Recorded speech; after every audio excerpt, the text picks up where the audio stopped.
Hi, and welcome to Tim Moore Outdoors TV. I'm Tiffany Howcroft. This week, we kayak fish for black sea bass off the coast of Martha's Vineyard. Then it's off to northern New Hampshire to ice fish for lake trout. And we cap it all off with some kayak fishing techniques for striped bass.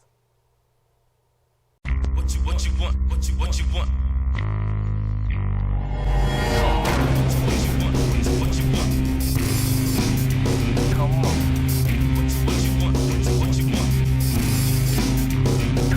Come on.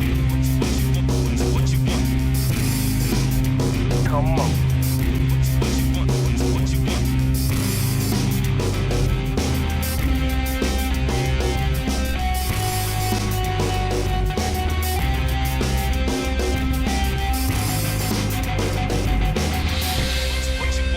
What you want? We're off to an exciting start as Tim motherships his Predator XL kayak 5 miles off the coast of Cape Cod, Massachusetts to fish for black sea bass. High winds threatened to keep Tim out of his kayak, but a brief window of opportunity was all he needed. Not sure what a mothership is? Well, you're about to find out.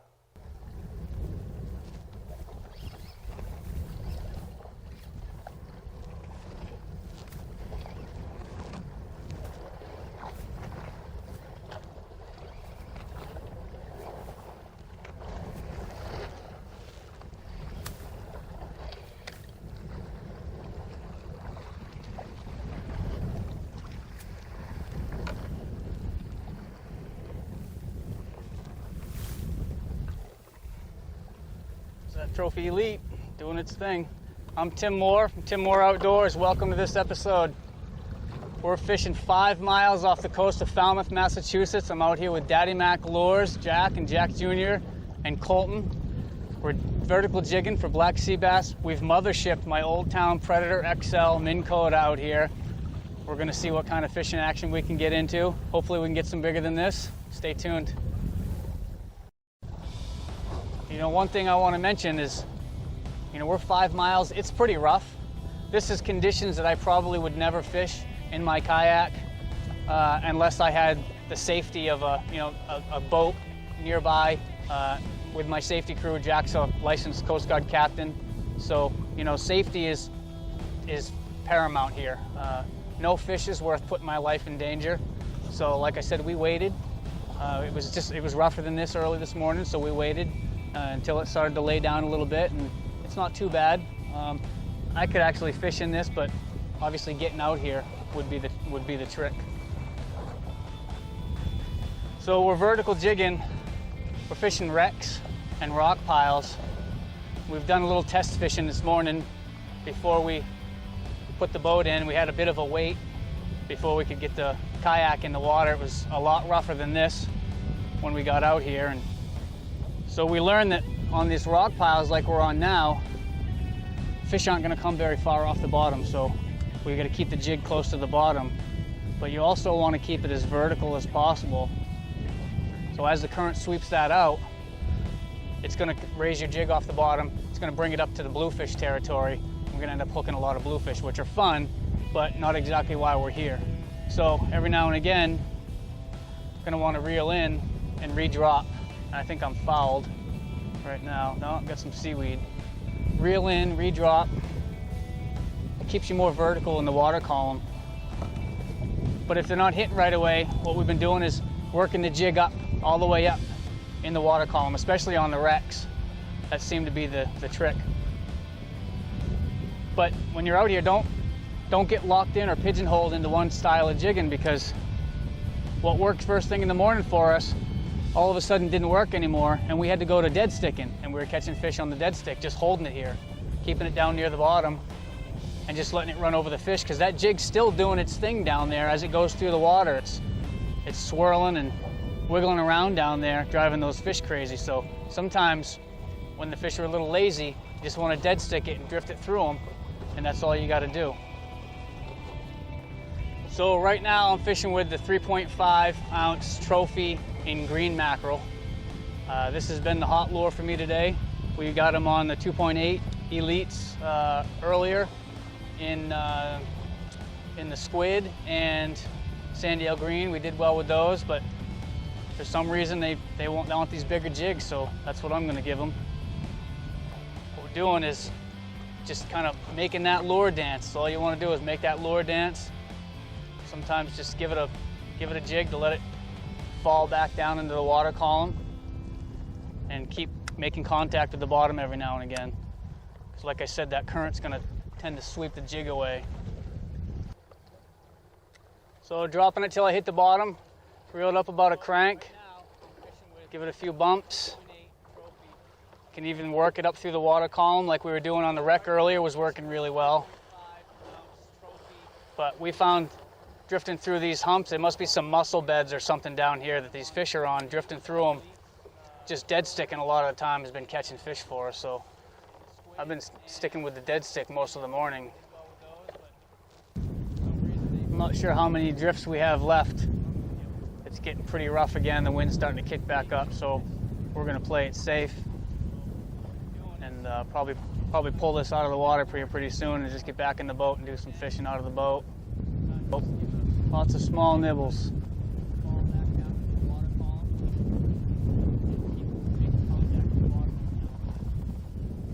There we go. That's a good fish.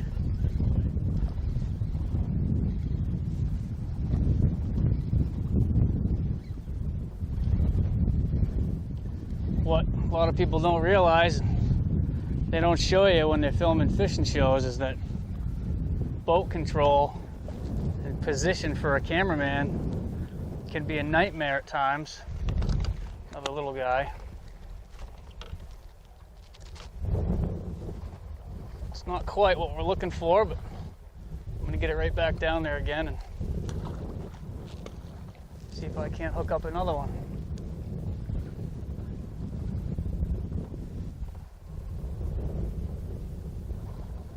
The wind's blowing so hard, it's blowing us off the spot, and the spot is very small. So we don't have a very long drift, and with the wind blowing as fast as it is, just getting blown right off the spot in no time. Dropping until I hit the bottom.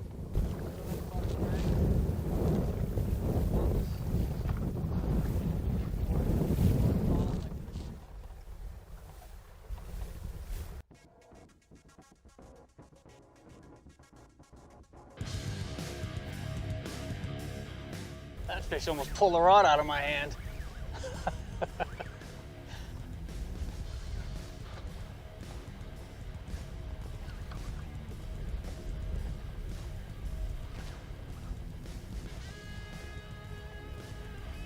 don't know if this is a sea bass or a bluefish.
It's a nice fish.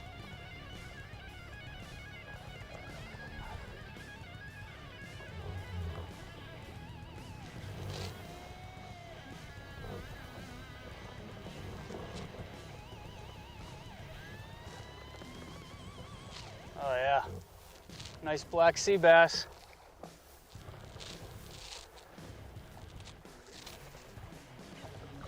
Daddy Mac lures. That's what we come here for. Right there, there's a beauty. Wind's getting pretty high. The waves are kicking back up again. We're gonna put the beast back in the boat. Finish putting the hurting on these. I think that'll be a wrap for this episode. I hope you enjoyed it. Special thank you to Jack and Colton from Daddy Mac Lures for bringing me out here. This was a pretty special trip to be able to come this far offshore and fish out of a kayak. It's pretty cool. If you're ever planning a Mothership trip, please keep safety in mind. That looked like fun. Sort of. Anyway, now we have some chilling footage for you. Literally. As we ice fish for lake trout on First Connecticut Lake in Pittsburgh, New Hampshire. Tim and good friend Rick Como put their skills, their jig rods, and their gear to the test as they battle unfamiliar water, frigid temperatures, and a snowmobile breakdown. Can they overcome adversity and still catch fish? Let's see.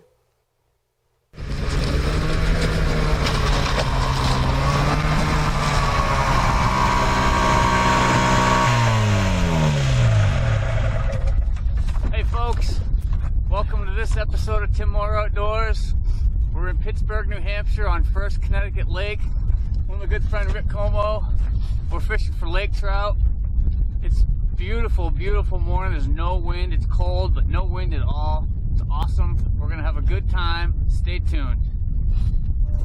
Shut this off and then I'll...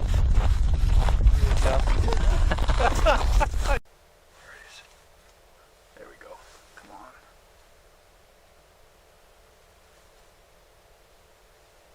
He seems interested. He'll be back. So we've been fishing deep water all morning. 30, 40 feet, 45 feet, 55 feet. We got one fish in about 45 feet of water. Rick did. And we moved over here into 18 feet of water and marked a fish right off the bat. Moved around a little bit because it just seemed like it was going to be too shallow. Came back over here to this spot. Sort of settled down. It settled down after we made some holes and made some noise. So we hit this spot again, and Rick stuck one right off the bat. Pretty decent fish, probably a 22-inch fish. And we just had another fish come in, showing a little bit of interest, pretty aggressive. Whisper has been the bait of the day. They've been chasing a little bit on some spoons and stuff like that, but oh, that fish is back. There it is. But it's the whispers that they're hitting. These jigs are impregnated with bio-edge smelt oil, and that's what the fish here are feeding on. The lakers are feeding on smelt, so we're going to try to appeal to their sight as well as their scent and get them to come in and try to eat these jigs. We worked a little earlier and we got some fish to follow. So we pound the bottom a few times with the jig. Yeah. And when we lifted off the bottom, they seemed to be a little more aggressive on it. Yep. Otherwise, they seemed to be shy for the most part. I guess conditions have something to do with that. But then you get an exception like the last one we had that raced in and out of the screen Didn't even... 2 or 3 times and then slammed the jig. Yeah.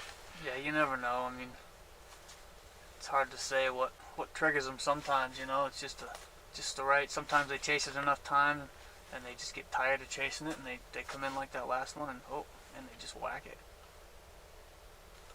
That fish looks like he's ready to eat.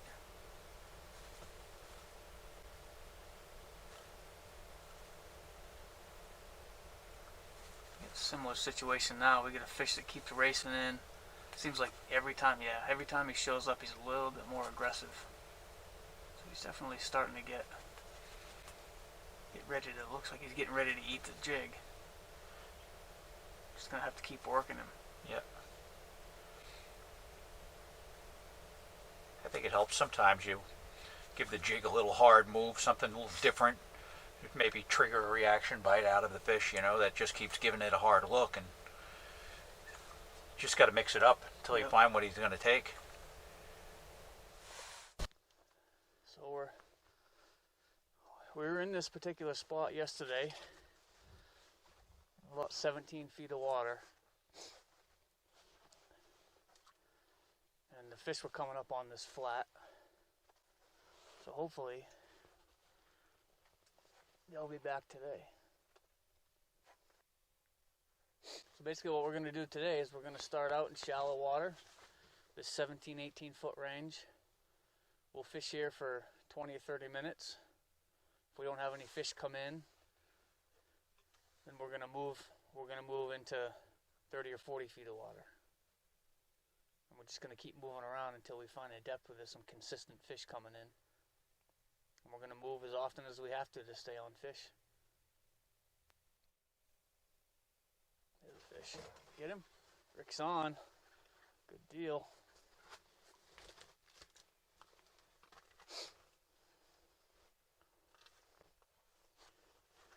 Didn't take long. Oh, you lost him. You got hung up on the bottom of the ice. Yeah, that happens. Yep. Good. Just go nice and slow with him. Right though. Yep. He came right in aggressive and hit it hard. He's got this laker on. Oh, he's feisty too.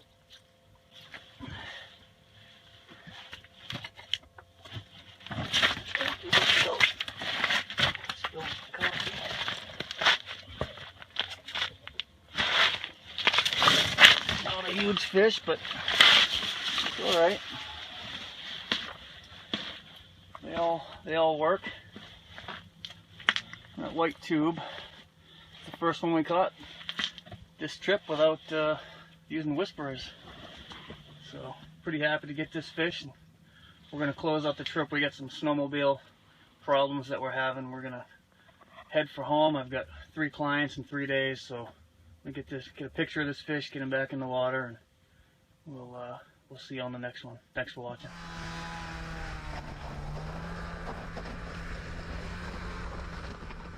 How about we warm things up now? Tim heads out on New Hampshire's Piscataqua River and covers some of the tools and tactics he uses to catch striped bass from his kayak. If you've been wondering how to catch stripers from a kayak, then this segment is for you. Tim will not only cover where to look, but which lures he uses and how to fish them. Today we're going to be kayak fishing for striped bass in some of my home waters, not far from where I caught the biggest fish of my life just last night, 46-inch, 33-pound striped bass.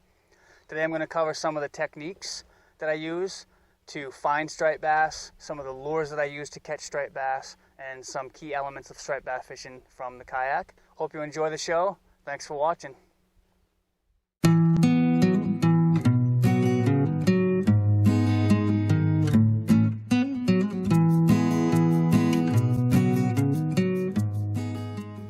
If you fish the same area regularly, like I do, you're going to develop spots that you're going to go to and fish. They're going to be your go-to spots. You'll fish those no matter what. You know, certain shorelines or pieces of structure are going to become go-to spots. But oftentimes when we get out here, I like to look for birds. Birds mean bait. Bait means stripers. And when you see diving turns, condensed, diving in the same place, that means that there's bait there, usually condensed by stripers. So we'll look for birds and oftentimes head for the birds and chase birds around a lot of the time when we're fishing.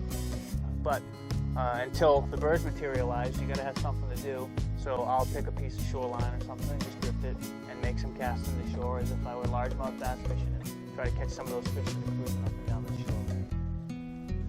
So a couple of really important things to remember is that stripers love structure. So it's really handy to come out at low tide and survey shorelines to find rocks and boulders along the shoreline, because when there's moving current across that shoreline, fish will hold on those rocks. Another part of that is going to be moving water. Another really important thing is stripers prefer moving water. There will be times when you'll be on just massive amounts of fish, and you'll get to slack water and the fishing will just shut right off. As soon as the water starts to move again, the fish start to feed again. So when you're fishing this structure, like these rocks that I am, boulders and rock piles, the absolute most important thing is to stay off of them. If you drift over these fish while they're on this structure just sitting there, you'll run them right off, and they usually don't come back. The one thing I love about this boat being hands-free, I can just hit it in reverse and pull that fish away and my boat away from the structure, so I don't run the rest of the fish off of it. So I want to talk to you a little bit about lure choices. Some lures catch fish, some lures catch fishermen. Some lures are designed that way. but a few of my favorites that I'm going to go over are stick baits, sluggos, soft plastic stick baits, swim shads, and crankbaits, swim baits. This is the Viper series from Daddy Mac Lures. It's a 6-inch segmented lure. It swims just like a real fish. It's unbelievable. You can get it in a variety of colors, mackerel, we've got smelt, we have herring, get them in black, a ton of colors, very realistic. One of my favorite lures is the DM Minnow, also from Daddy Mac Lures. This is just a crankbait, very similar to the Daiwa SP Minnow, only a little less expensive with better hooks and split rings on it. Still has the internal rattles that shift, so it casts like a bullet. Great action. Stripers love these things. In a kayak, I'm not the biggest fan of having treble, so I'll oftentimes take some of these trebles off, but just because it's tough enough to manage a kayak alongside, manage a striper alongside my kayak. You add an extra set of giant trebles like that, I don't want to end up with those in my hand, but this is one of my favorite lures, regardless. Then we have soft plastics, stick baits, sluggos, hoagies. You can rig them a variety of different ways. This is a 9-inch hoagie, tandem rigged, comes pre-rigged with 2 hooks through wired. These work really good. Love sluggos in slow water. Hoagies work amazing. You can rig them on an offset hook like this, or you can put them on a jig head and jig them. They work really well that way too. And then the majority of the time you're going to see me fishing a shad just because I catch so many fish on them. Paddle tail shads. This particular one is just a shad body, and then you can buy your own hooks. Buy good hooks, good jig heads. Stripers are infamous for straightening hooks, so you're going to want to make sure you buy a good quality jig head.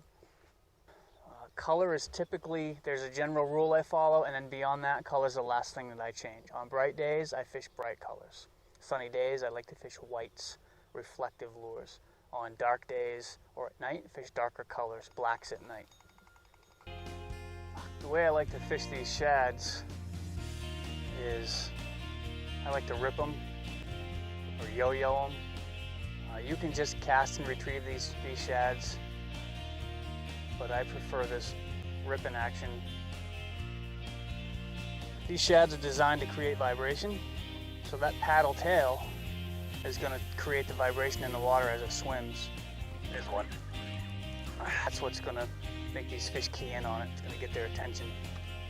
So when you rip them, you create a rapid pulse of vibration, and then on the drop, that shad looks like a wounded baitfish. So it gets their attention and then it looks wounded, and that's when they hit it. So when you're ripping these, it's really, really, really important, crucial, to keep your line tight all the time. So, because they're going to hit it on the drop, so if you let your line go slack, you're not going to feel the bite, and you're only going to hit it once. So when I report tools you're going to have striper fishing from a kayak is going to be your gripper.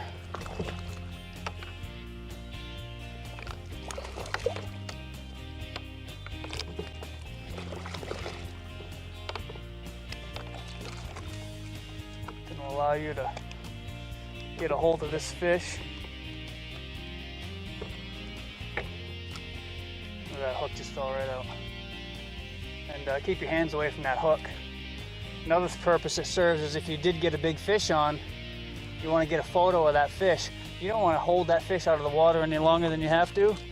You can put that gripper on there, let that fish hang in the water. Now I can get my camera ready if I'm alone, get it set up, get the timer going, get it pointed, and keep that fish in the water so it stays nice and healthy. There he is. Definitely a piece of structure right down there. This is a better fish.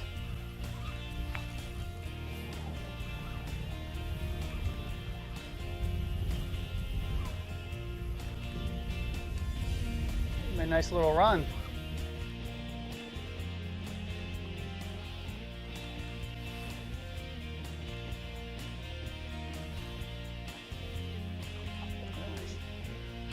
Not huge, but man, strong. Got some shoulders.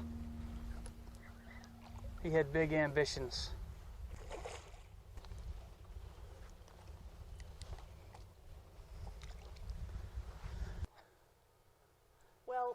hope you really enjoyed this episode of Tim Moore Outdoors TV.